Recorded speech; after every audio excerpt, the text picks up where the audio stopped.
তুমি হয়তো জানো না, আমার ভালো থাকার সবচেয়ে বড় ওষুধ হলো শুধু তুমি। তোকে ছাড়া অন্য কাউকে ভালোবাসার ক্ষমতা আমার কখনোই হবে না। যদি সত্যি জানতে চাও তোমাকে চাই, যদি মিথ্যে মানতে চাও তোমাকেই চাই। বেশি কিছু চাই না, শুধু তোমার হাতটা ধরে সারা জীবন থাকতে চাই। তুমি যত্ন করে রেখে দিও, আমি সারা জীবন থেকে যাব।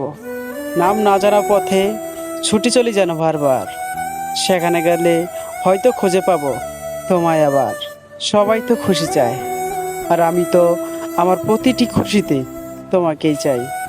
ভেতরে ভেতরে অভিমান জমিয়ে রাখি, অথচ তুমি সামনে আসলে অভিমানেরা তোমায় ভালোবেসে ফেলে। বড় ইচ্ছে করছে আজকে তোর হাতটা ধরে হাঁটতে, বড় ইচ্ছে করছে আজকে শুধু তোকেই ভালোবাসতে। তুমি আসবে বলেই সোনালি স্বপ্ন ভিড় করে আসে চোখে, তুমি আসবে বলেই আগামী বলছে দেখতে আসবো তোকে।